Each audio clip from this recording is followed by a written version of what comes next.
I was crawling underneath the car and I noticed some rubbing on my shock. It's rubbed all the paint off on the rear. This is because I have some kind of custom setup here. What I have in the rear is an Integra Type R shock with a ground control kit that I've kind of flipped and doing it my own way. It's the way we've done it forever and ever and ever, where the adjuster is down here, not up in the top like the kit comes and shows you to do. And what I do is I have a combination of a little keeper spring and then the actual ground control spring. And I'm also thinking about going up about 50 pounds on the springs because I'm using a lot of rear bar.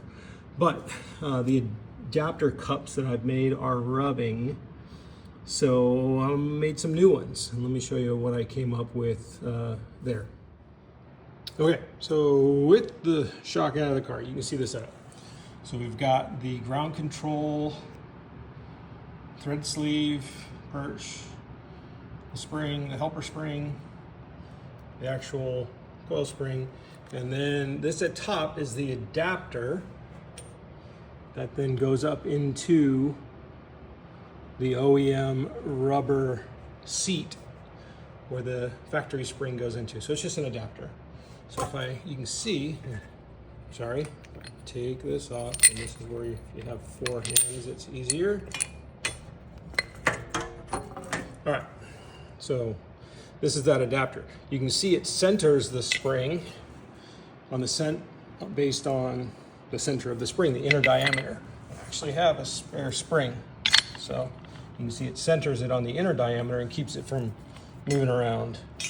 I also put a little rubber pad on there to just kind of isolate and keep any noises down. And that is what's rubbing. You can see right there, it's rubbing, and it's just barely touching. So, changing designs from that, I made these. I haven't finished welding them yet because I want to make sure they work. Basically, this just does the opposite. Now it sits,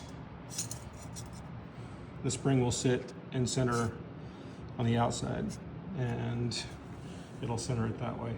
So, same idea, just a different approach. Instead of centering on the inner diameter, it'll center on the outer diameter.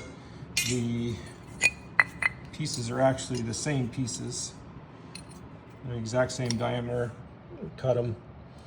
So we'll see how that works. I just want to verify that it works and sits up in there and everything's correct before I go and finish weld it and powder coat it. But you can see that the difference is basically that pipe that was going up the center, and that should give it enough room to no longer chew up my paint and possibly damage the shock. So, and if you're curious what the shocks are, these are the part number. Now these are Integra Type R race shocks, so that means they are shortened and they're valved to handle 1,000-pound springs. Now these are not 1,000 pounds. I think these are 600-pound springs. If we look at the label right there, yeah, these are 600s.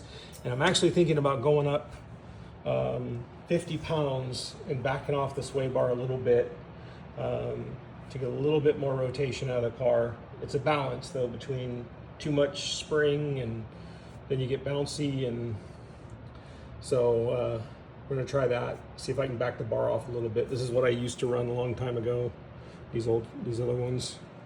So anyways, we'll try them and see, and it works. It should work. I don't see why it won't, but this should give you an idea. If you want to make your own coilover setup and you want to go to a performance shock in the rear, you can get some Koni and yellow single adjustable Integra Type R's. They go right in, no modifications required. You can get the the ground control kit, put it down here on the bottom, get a helper spring because these are just so short, otherwise they fall out anytime the tire picks up, and then just make your own cups. So hopefully that helps somebody out there on what to do with the rear suspension on the 84 to 87 CRXs, especially if you're in the Civic, especially if you're tracking or autocrossing or anything like that. You want to upgrade the suspension.